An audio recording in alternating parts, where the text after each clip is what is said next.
As Sunnah trust, সুন্নাতে উদ্ভাসিত জীবনের জন্য। নামাজে দাঁড়ানোর সময় দুই পায়ের মাঝে কতটুকু ফাঁক রাখতে হবে, এ ব্যাপারটা হাদিসের নির্দেশনা কি?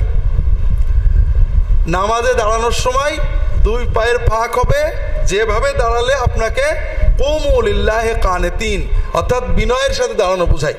আপনি একজন ডিসির সামনে, এসপির সামনে, মন্ত্রীর সামনে, হুজুরের সামনে যতটুকু ভাবে দাঁড়ালে আদব বোঝায় ততটুকু হলো দাঁড়ানো সুন্নাহ। এখানে কোনো স্পষ্ট নির্দেশনা নেই। নির্দেশনা আমরা অনেকে বলি 4 আঙুল।